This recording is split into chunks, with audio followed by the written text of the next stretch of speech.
Ladies and gentlemen, my name is Andrew Ekapura, and I am the Managing Director of AIP Venture Partners Singapore. For today's webinar, I'd like to take you through an introduction into the healthcare industry in Southeast Asia. The Southeast Asia region has been garnering some increasing amount of interest in the last several years from external global parties. The region presents itself as a very promising investment proposition for many global businesses who are looking to tap into one of the world's most dynamic and higher growth region. While economic growth has been steady and besting global average, and various demographics supporting the global inflow of investments such as rising middle class income, high digital and mobile penetration, and so on, the Southeast Asia region is vast with many unique challenges within its 10 member countries. Then again, with the many challenges and the many unmet need, particularly in the healthcare space, come many opportunities. The presentation itself will be divided into several sections. Firstly, we would like to give a brief introduction on AIP and our interest in the Southeast Asia's healthcare scene. We will then proceed to provide some snapshots into the Asian economies as well as more zoomed-in overview on the region's current healthcare landscape. Noting that it is impossible to cover every aspect of a complex industry such as healthcare in a particular region through one presentation, we will note and highlight some notable and major healthcare players in the Southeast Asia healthcare scene with their characteristics. We will also mention some current and near future opportunities through our perspective in ASEAN. We will close off with a closer look on the current players in healthcare and biomedical startup scene. This presentation is brought to you by AIP Venture Partners. By way of introduction, AIP Venture Partners is part of the bigger AIP Asset Management group of companies headquartered in Seoul, South Korea. AIP Asset Management Group was established in 2012 in Korea as a real estate, investment and asset management company. AIP since then have accumulated various assets in North America, Australia, and Europe, currently valued at approximately $3 billion. Furthermore, expanding AIP's portfolio management capabilities, we opened a new business unit in 2017, enabling the group to invest and manage private equity and venture capital assets in Korea.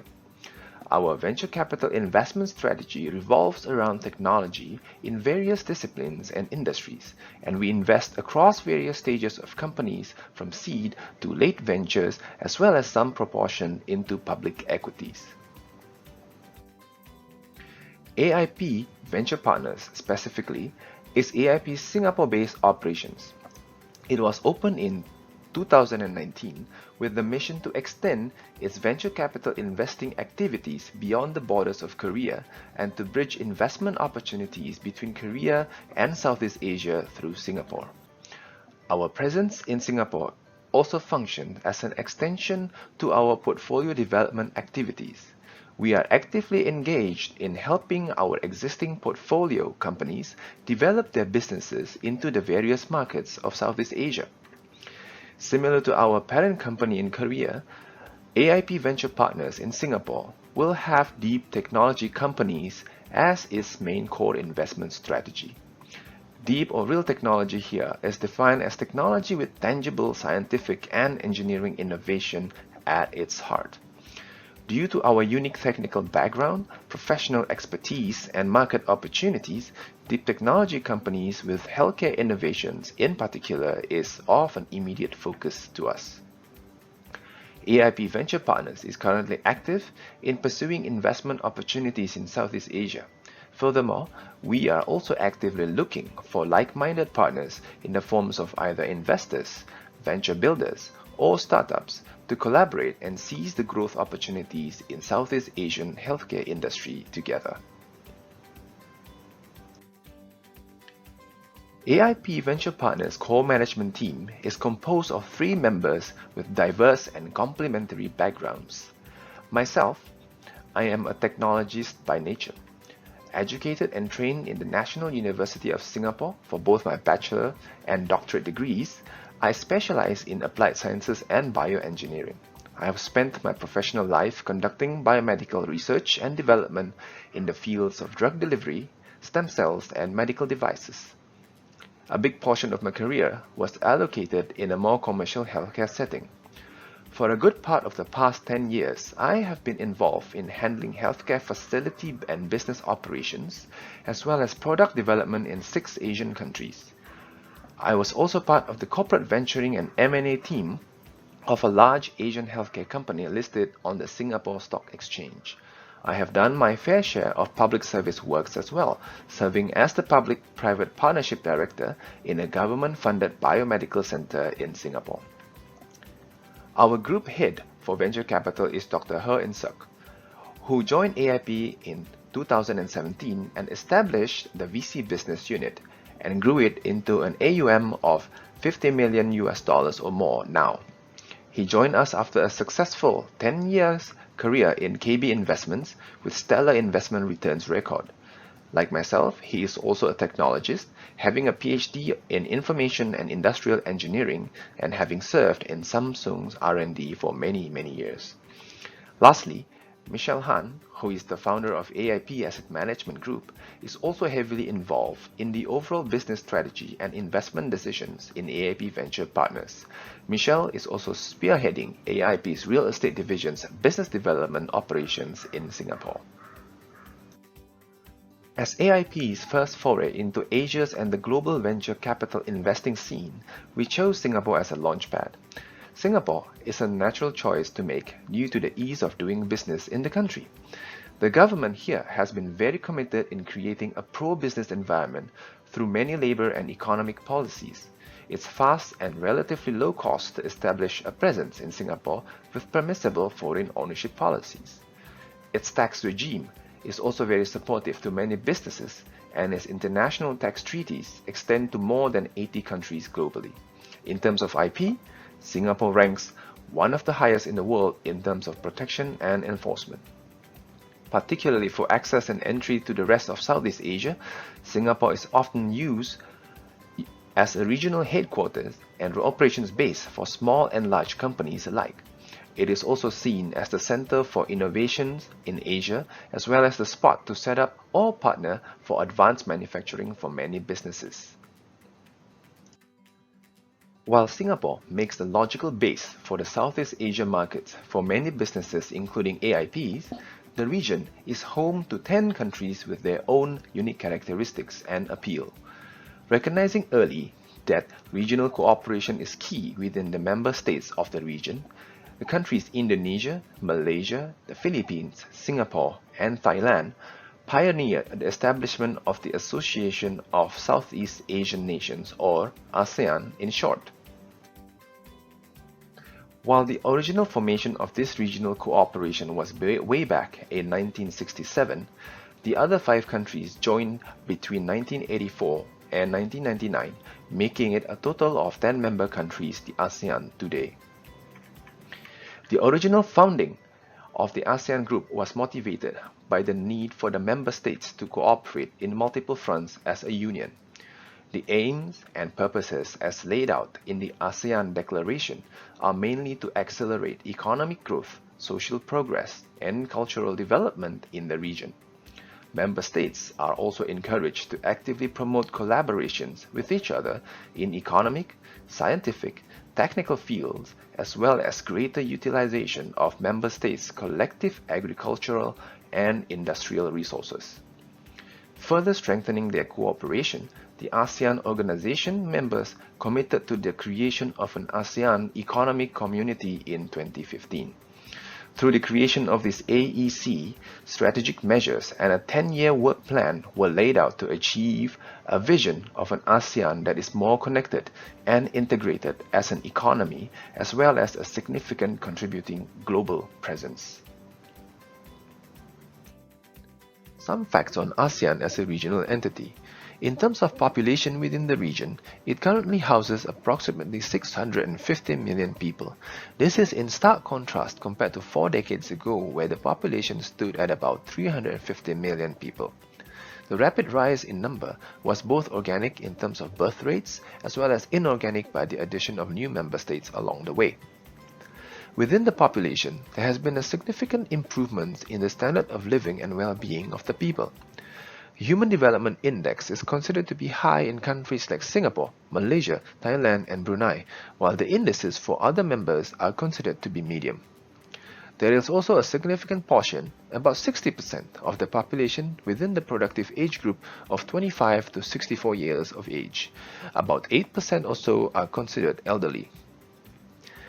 Its total combined GDP stands about $3 trillion. This is ranked 5th in the world behind the United States, China, Japan, and Germany. And the long-term projections reported that by 2050, ASEAN will rank 4th behind China, India, and the United States. The region, in 2018, managed to attract an inflow of $155 billion in foreign direct investments. In the same year, the value of trade, considering both goods and services, were estimated to be $3.5 trillion within the ASEAN region. A significant percentage, about 25% of this trade, is within the region. The top 3 trading partners of the ASEAN members are China, the European Union, and the United States. A more zoomed-in view of the member states tells us a more diverse story. There is a huge difference in terms of population between the 10 countries. Indonesia, by far, is the most populous country with 264 million people. In fact, it is the world's 4th largest country by population currently, and this is in stark contrast with Brunei, which only houses about 400,000 people. In terms of landmass, Indonesia again is a huge country with more than 10,000 islands spanning 3 time zones across close to 2 million square kilometers. Compare this with Singapore, which is a small island south of the Malaysian peninsula with a land area of just 720 square kilometers. Looking at the individual country's economic output, while small, Singapore leads the pack with about $64,000 in terms of GDP per capita, while Myanmar, with its 51 million people, only boasts 1,200. The diversity also extends to many other aspects of the country and population. There are vast differences in the native languages used in the countries, as well as cultural and religious beliefs. Specifically, looking at the individual economic growth drivers, each country has its own unique structures. The lack of natural resources and land area prevent the likes of Brunei and Singapore from developing their agricultural industry. Instead, Brunei focuses significantly into developing their manufacturing sector, while Singapore relies on its services sector to propel the economy. Singapore is a central hub for various services industries, particularly financial, engineering services, as well as other business-related services. Agriculture, meanwhile, remains a strong economic driver in Myanmar, Indonesia, Cambodia, and Laos. For example, Myanmar's agriculture sector employs approximately 60% of its population, and it is one of Asia's largest exporter of rice. Indonesia is a significant supplier and exporter of the world's palm oil and natural rubber. One of the many strong attractions of the ASEAN region to the rest of the developed world is the strong economic growth in terms of real GDP growth rate, where developed nations have seen their GDP growth stalled to about 1 to 3% annually. As a region, the ASEAN community has grown approximately more than 5% a year. During the last 20 years, countries like Cambodia, Myanmar, Laos, and Vietnam have recorded an astonishing 7 to 9% of growth per year. The other larger markets such as Indonesia, Malaysia, and Thailand have also recorded better than global average GDP growth of more than 5% a year. Brunei and Singapore, being the more mature and developed economies in the region, have recorded GDP growths of below 4% in 2019. While we can see the differences and diversity between the countries within Southeast Asia, there are also stark differences within the region's healthcare landscape and industry. Healthcare has always been a spotlight topic in Southeast Asia, and it is one of the main cooperation focus between the 10 ASEAN countries. In fact, one key component of the ASEAN Economic Community or AEC blueprint for 2025 is the improvement of healthcare coverage and harmonization among member countries. However, much like the diversity in demographics and general economic drivers, the healthcare scenes in each of the 10 ASEAN countries are also unique.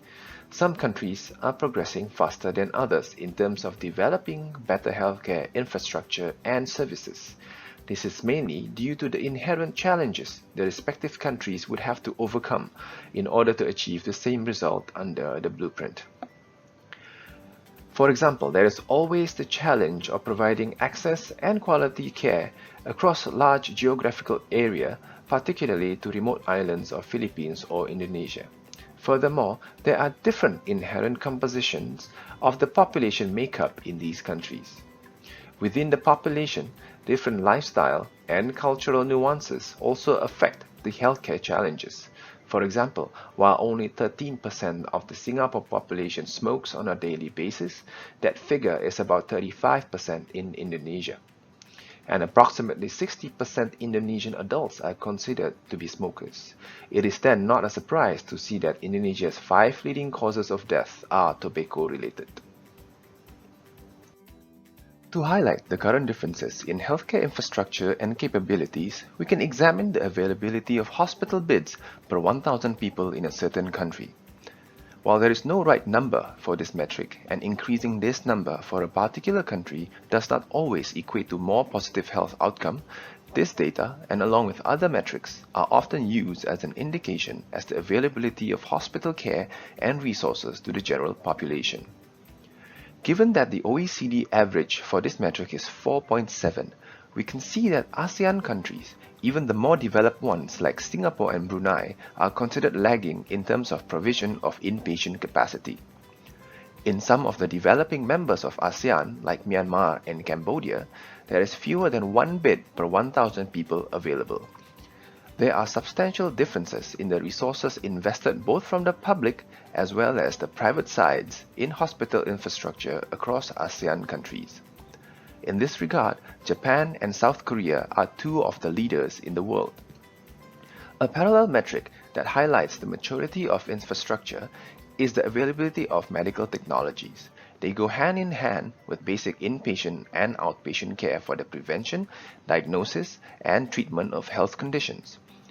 Taking an example of medical imaging modalities like CT scan and MRI units, while Singapore has about 8 units per million of its population, this figure drops down to 0.1 unit per million population in Myanmar.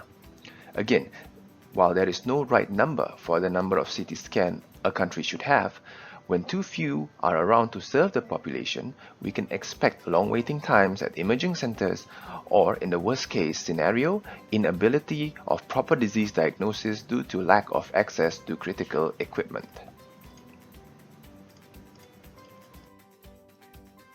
Access to good quality healthcare would not just depend on the availability of the appropriate facilities, but also on the size, competency, distribution, as well as the productivity of the healthcare workforce.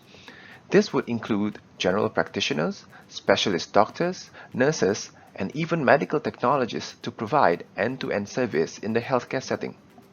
There is a wide variation between the ASEAN countries in terms of the availability of doctors per 1,000 population. Singapore is leading this case with 2.3 doctors per 1,000 population, very similar to South Korea. These figures, however, are still lower than the OECD average of 3.4. There is also the important consideration of where these doctors are.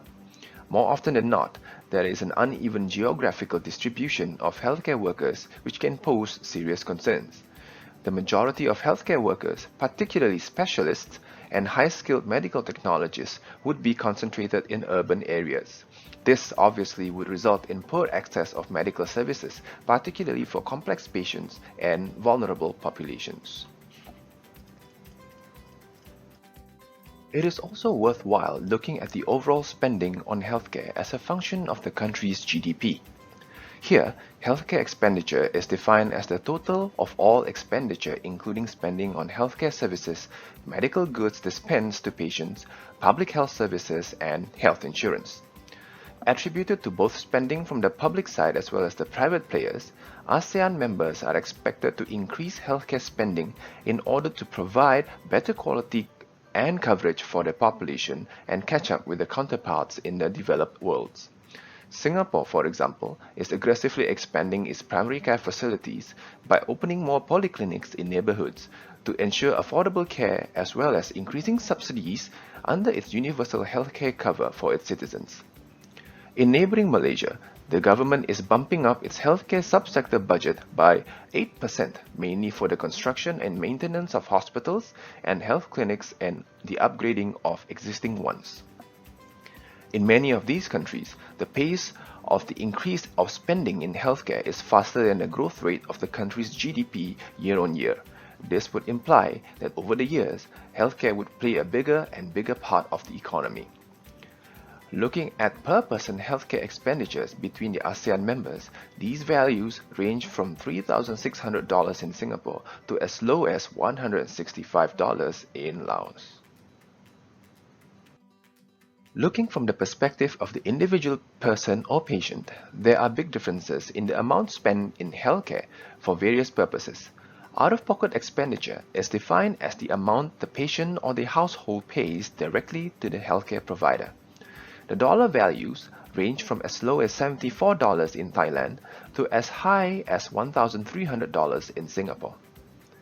The amount of money spent per person out of pocket would vary depending on the cost of certain products or services, but also in the amount of subsidies and coverage provided by both the public and the private sectors.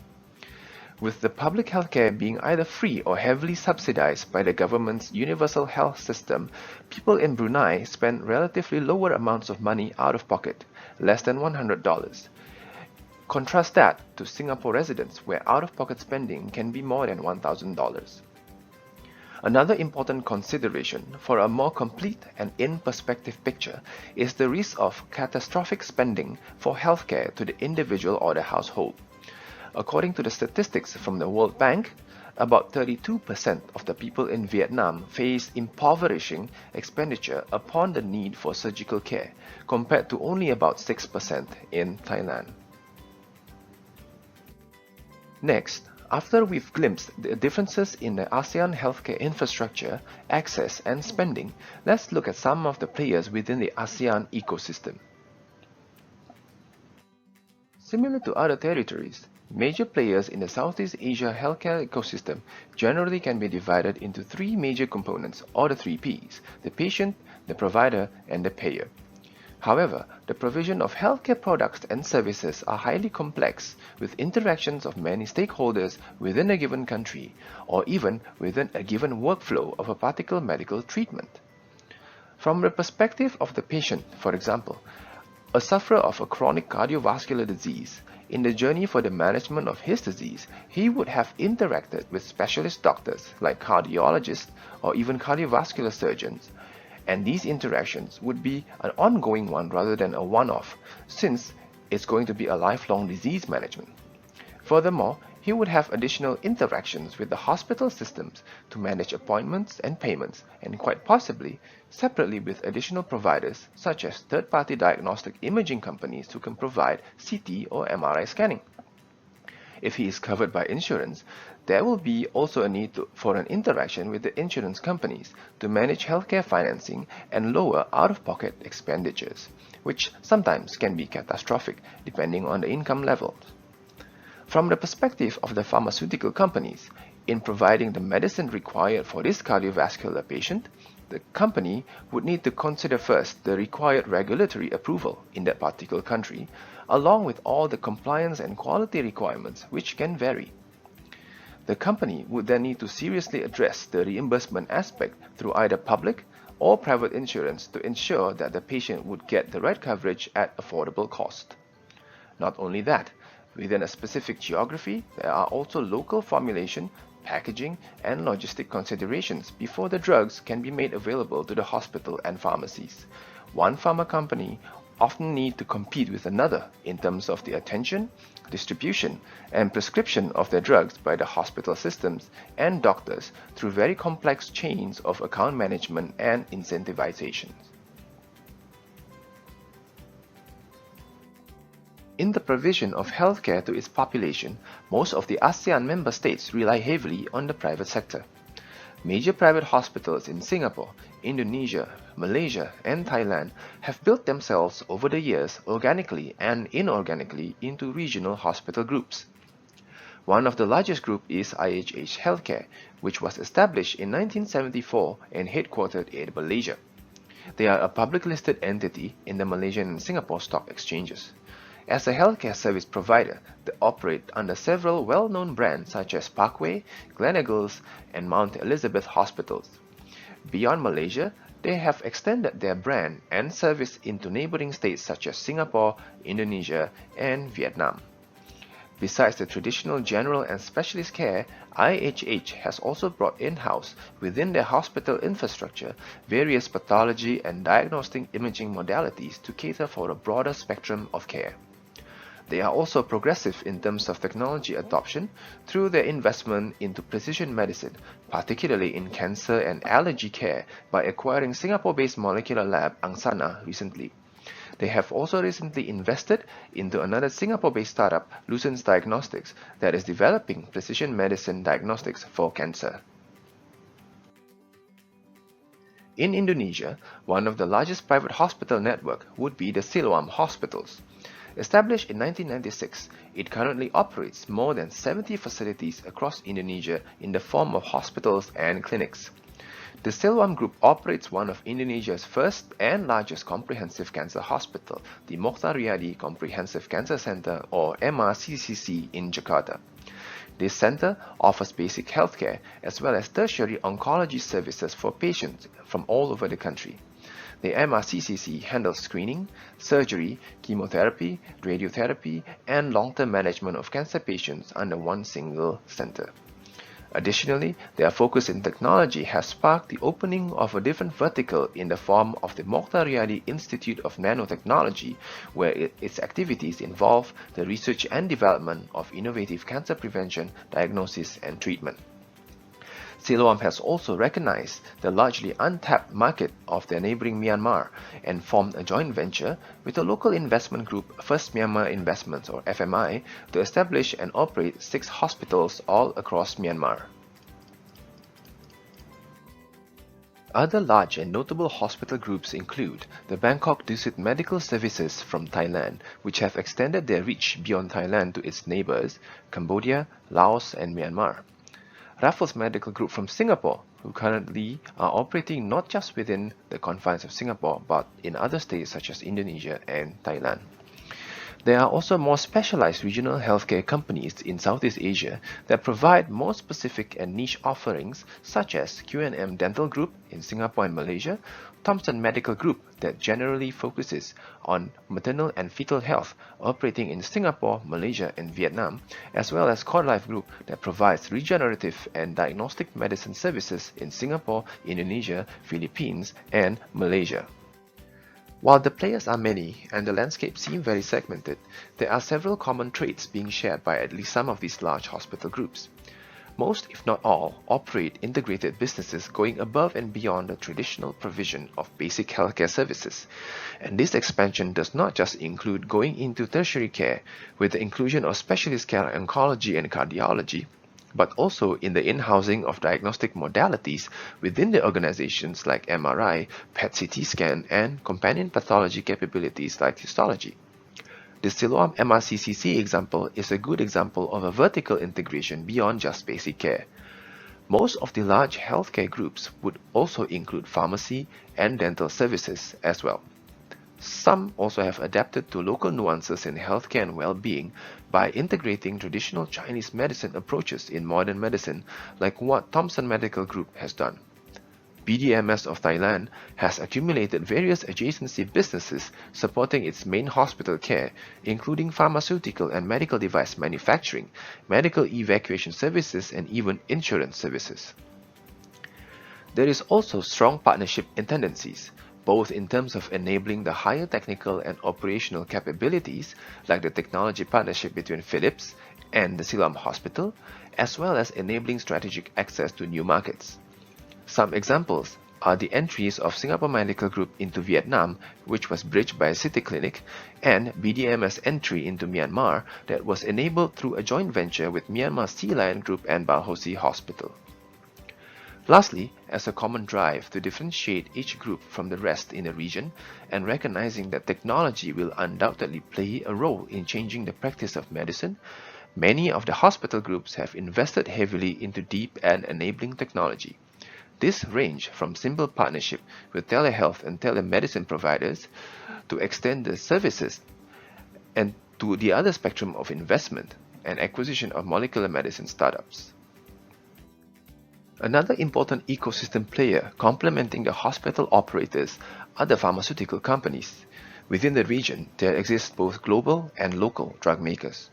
In fact, global pharmaceutical names such as Abbott, Bayer, GSK, and Sanofi have been in ASEAN markets since the 1950s. Their early investments into the region was aimed primarily to expand their business activities in the manufacturing, marketing, distribution, and exporting of pharmaceutical products. However, beyond these more traditional business models, these big multinationals are also pursuing R&D and clinical testings within the ASEAN region. For example, Novartis performs clinical research on malaria in Vietnam, and GSK pursues clinical studies on various tropical diseases in Thailand. The local and regional players mainly focus on more traditional and generic drugs, fulfilling the need for their own respective markets. Many of them also service the global pharmas in terms of contract manufacturing, packaging, and/or distribution within a given market.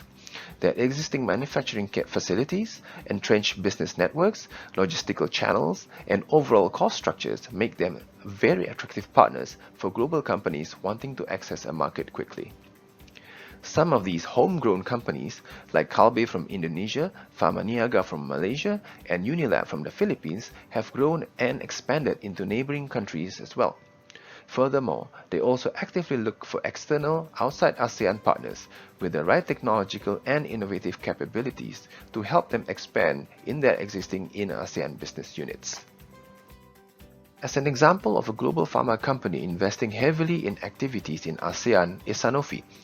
As an established multinational company with more than 100,000 employees and presence in more than 100 countries, it has established its regional headquarters in Singapore like many other pharmas.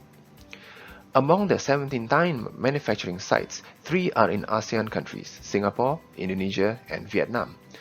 Aside from housing the regional head office, the Singapore outfit also boasts a clinical research unit that oversees clinical trials conducted in more than 150 sites across the ASEAN countries.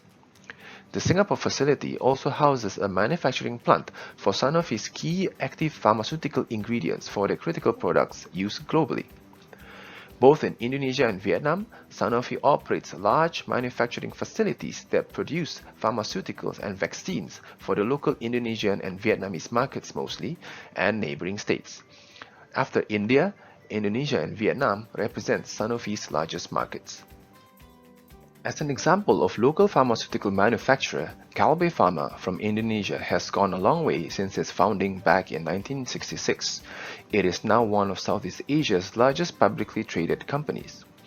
While predominantly generating its revenues locally in Indonesia, 90% or so, through various popular brands of pharmaceuticals, nutritional, and consumer products, Kalbe is actively expanding its footprints to neighboring Singapore, the Philippines, Myanmar, and Vietnam. They are seeking both the establishment of new manufacturing facilities in different territories, as well as joint venture partnership with some of the more established local players in the markets. While Kalbe produces both generics and patented drugs for its pharmaceutical businesses, it is still very much dependent on import of raw materials and active components. Aside from opening new adjacent markets in ASEAN, having additional facilities with different cost efficiencies as well as hedge currency risk are seen as strategic directions to be taken. There is also strong interest in new medical technology by Kalbe. They recently struck a mutually beneficial partnership with Japanese corporations, the Health Sciences and Research Institute and Toyota Tsuho Corporation, and created a joint venture to market early diagnostic test kits to the Indonesian population, focusing on chronic diseases. Kalbe benefits through the acquisition of a new health technology that they normally would not have, which helps them to enable a new business unit, while the Japanese corporations enjoy a head start into the Indonesian market through Kalbe's existing network and distribution. The story for medical device supply and manufacturing is quite different in ASEAN. Medical device here is defined as a wide variety of products or tools used to diagnose, monitor, and treat diseases and conditions. They range from inexpensive items such as surgical blades to complicated multi-million-dollar systems such as CT scanners. Current medical device market in ASEAN is estimated to be about $8 billion and it's been growing at a rate close to 10% per year. High growth is likely to be maintained in the near future due to multiple drivers that we will cover in the next section.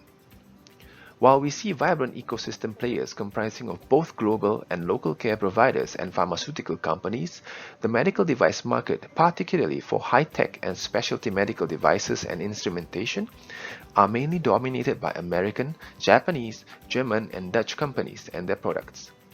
Complex devices and systems such as ultrasound, MRI, and PET scanners require complex designing, manufacturing, assembly infrastructure, and workforce, which are lacking in ASEAN. Hence, it is estimated that 80 to 95% of sales of medical equipment market is dominated by imports in the Philippines, Vietnam, Indonesia, and Thailand.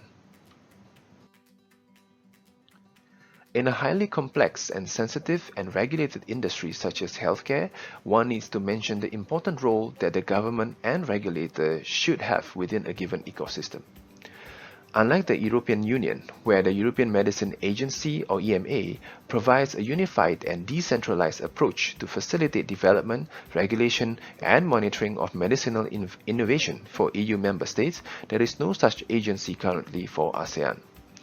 There has been some progress in the ASEAN Medical Device Directive or AMDD project, where member states aim to align on definitions, risk classifications, registration procedures, and documentations, and post-marketing surveillance requirements for medical devices. However, currently the member countries are at various stages of compliance and implementations.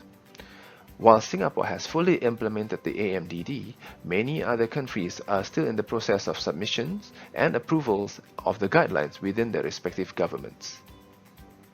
And as we have seen earlier, governments face different challenges in country and have different priorities as well as budget allocated to develop infrastructures within their territories. Governments also have different approaches looking at foreign investments into their healthcare system. For example, both the infrastructure in Indonesia and Vietnam are relatively underdeveloped due to years of underfunding. The Vietnam government opted to foster and accelerate the development of its healthcare system by encouraging more public-private partnerships and foreign direct investments into healthcare facilities, which can be 100% equity owned by a foreign entity. Indonesia takes a more measured approach, on the other hand, with certain restrictions in place on what is allowed in terms of foreign equity ownerships. Certain types of healthcare establishments, such as medium to small hospitals and medical and delivery clinics, are still off-limits in terms of foreign direct ownerships. While healthcare challenges and opportunities are diverse, and incumbent public and private players exist currently in the markets with their own motivations and strategies, it is clear that the demand for healthcare in Southeast Asia is rising. The region will continue to attract global businesses and investment interests. While there are many opportunities and growth drivers, some are worth noting as major factors shaping the future health landscape in the ASEAN countries. There is currently a changing demographics within the ASEAN people. The obvious one would be the population growth. Within the next 5 years, there will be about 700 million people living in the region, and that number will grow to approximately 800 million by 2050. Furthermore, people are expected to live longer. And the whole point of true healthcare is to keep people living longer and healthier. The ASEAN people are also expected to rise in terms of their living standards and general affluency as healthcare consumers. With more awareness on their health and purchasing power, the estimated rise in healthcare spending within the region will be very lucrative.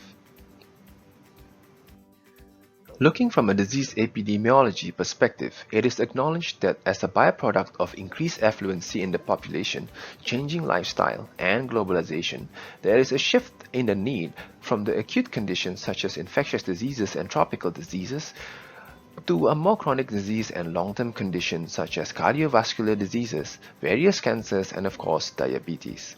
The shift would mean that the ASEAN countries would need to both maintain the current infrastructure built for diseases like HIV, TB, dengue, and malaria with more specialized and long-term facilities to provide the appropriate care for heart disease sufferers and cancer patients.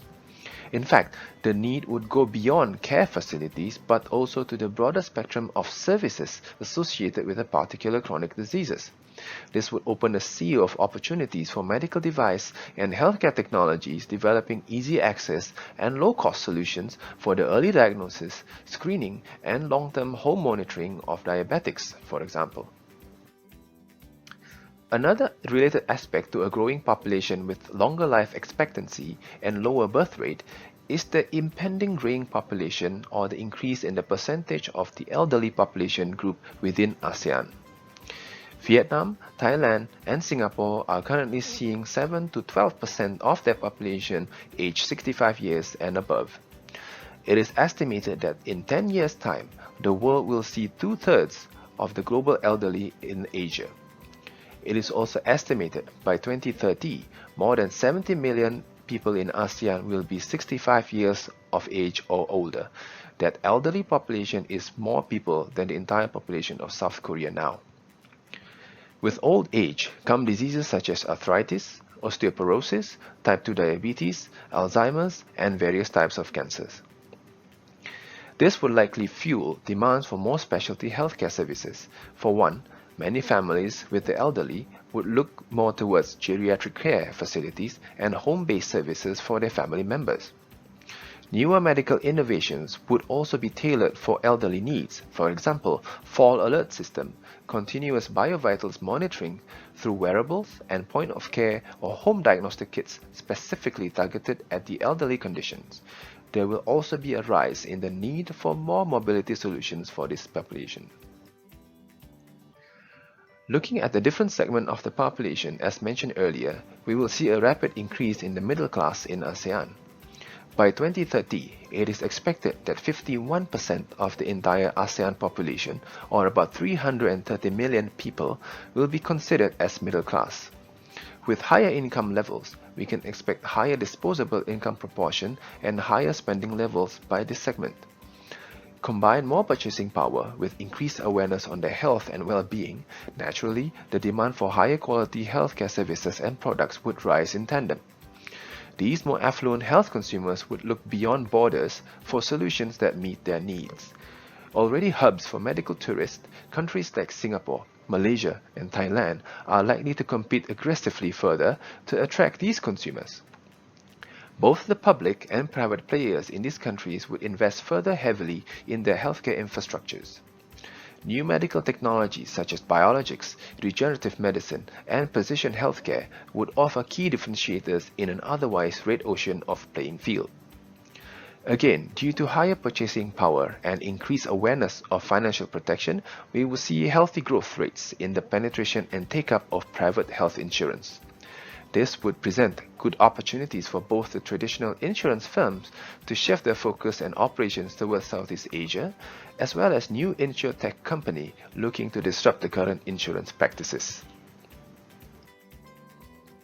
Another growth driver in the healthcare industry towards Asia and ASEAN in particular is the emergence of these regions as new centers for pharmaceuticals and medical device clinical trials.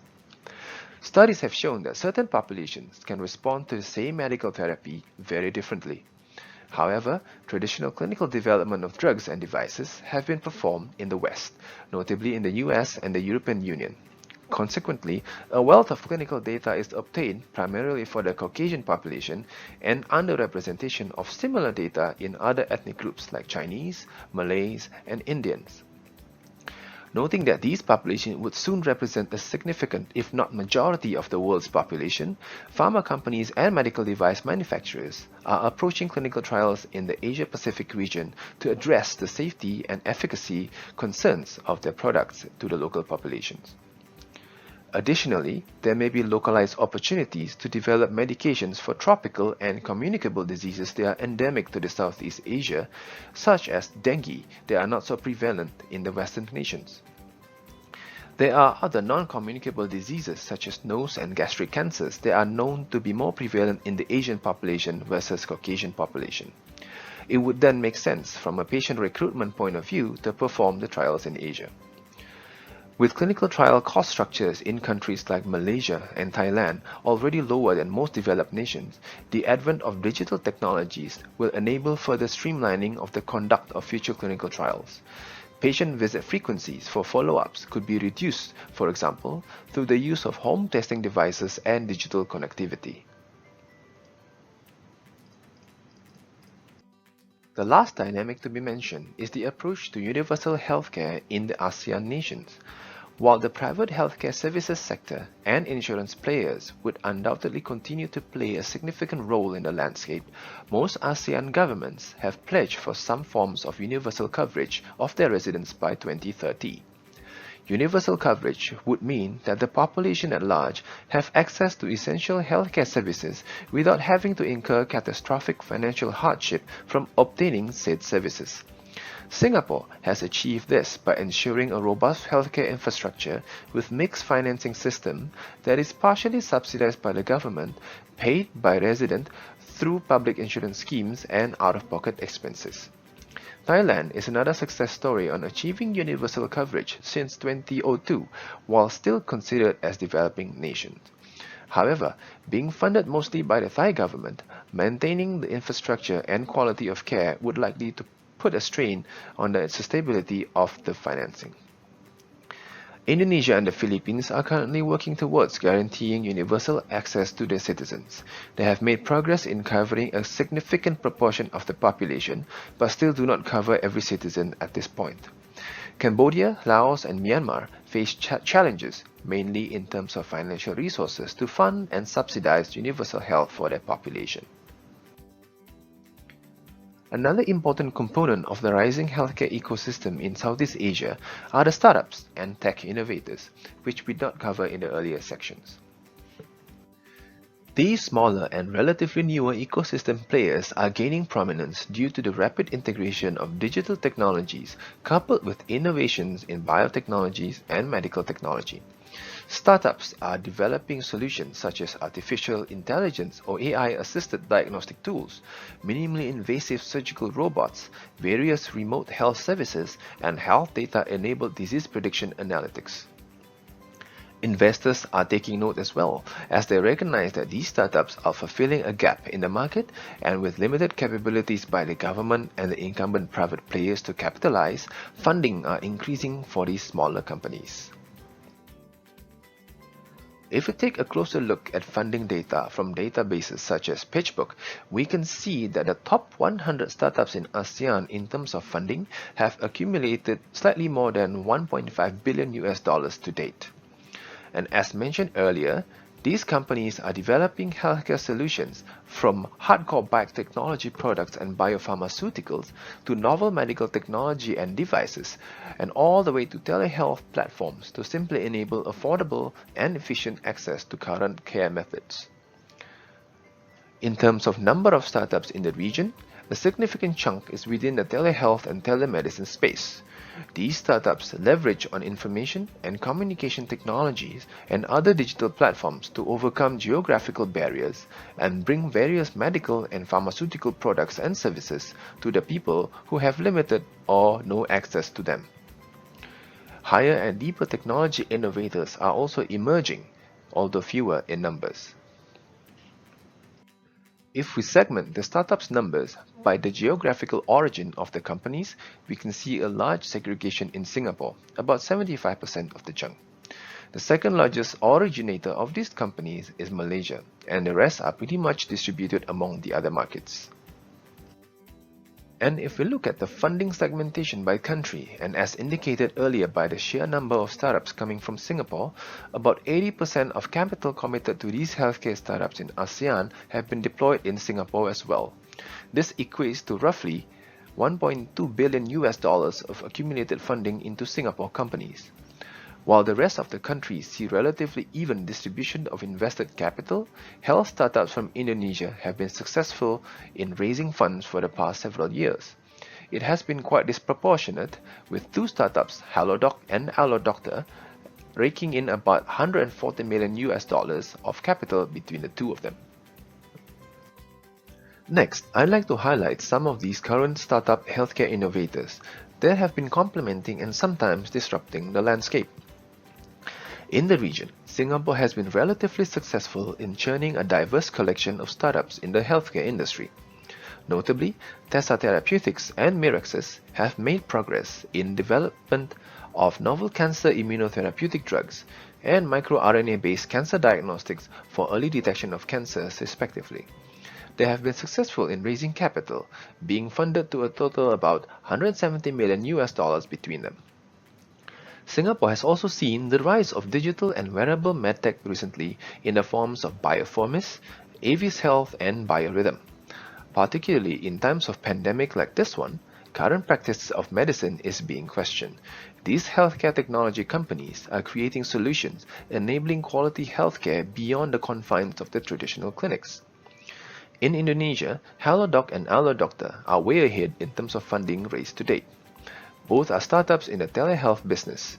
HelloDoc operates a mobile platform for patients to access doctors, pharmacy delivery, and home lab services across many cities in Indonesia. With its third funding round last year, it has raised a total of close to 100 million US dollars.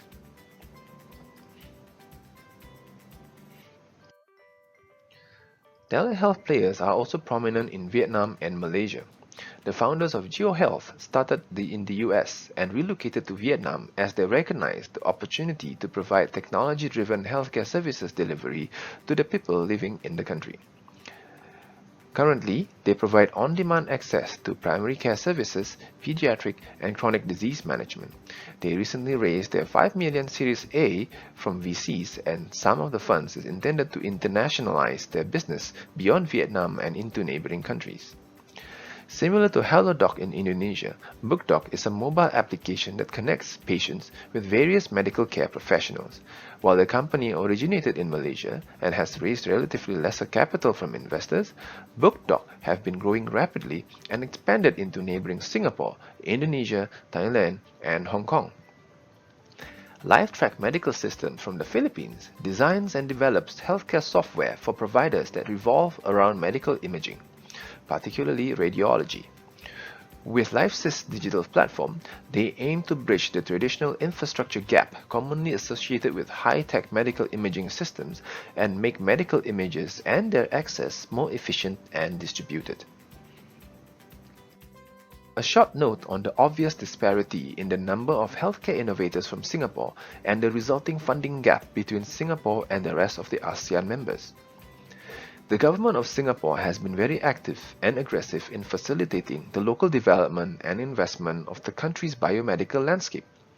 To support the life science and biomedical R&D, Singapore has established various centers and hubs for specific and dedicated activities. For example, the Biopolis and Tuas Biomedical Park are two large hubs in Singapore that were established specifically to support the research and development activities in the biomedical field, which include both pharmaceutical as well as medical device technologies. Biopolis is heavily populated with multiple government-funded biomedical research institutes, local startup companies, as well as various multinational corporations such as Abbott, Mesoblast, Takeda, and many more. Tuas Biomedical Park, on the other hand, leans towards downstream activities such as production and manufacturing. Some multinational corporations that have set up base here include Roche, Lonza, and Amgen. The government of Singapore, through various agencies such as the National Research Foundation, Enterprise Singapore, and the Economic Development Board, play active roles in promoting public-private partnerships in attracting global companies to establish in Singapore through various grants, co-investment schemes, tax subsidies, and other operational support. Furthermore, facilitating and supporting the growth of the local startups, various early-stage equity and non-equity based funding exists for early-stage companies.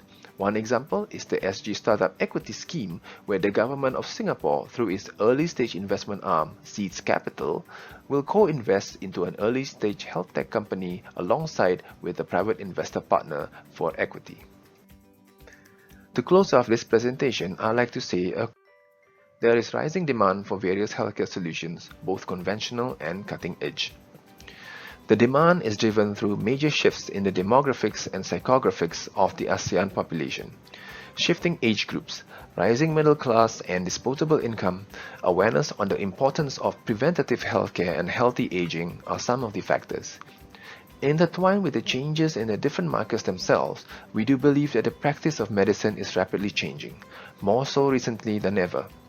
This is not just fueled by advances in our knowledge in how the human body and diseases work, but also in the integration of medicine with adjacent technologies such as artificial intelligence, Internet of Things, and so on. While adoption of these new technologies will undoubtedly be slow, the paradigm is surely changing from fixing the sick to maintaining the healthy. While the path towards an integrated single economic region vision will be challenging, the ASEAN Collective is forging ahead with this objective. Governments are determined to achieve sustained improvements in healthcare coverage and quality for their people. Where the public sector falls short, new innovators such as local startups or external private companies will fill the gaps. In the foreseeable future, the ASEAN healthcare landscape will be an attractive investment ground. Thank you very much for your kind attention. Please do not hesitate to contact me through my email address shown here should you have any questions or would like to explore any potential collaborations. We from AIP Venture Partners would like to wish you a good and safe day ahead.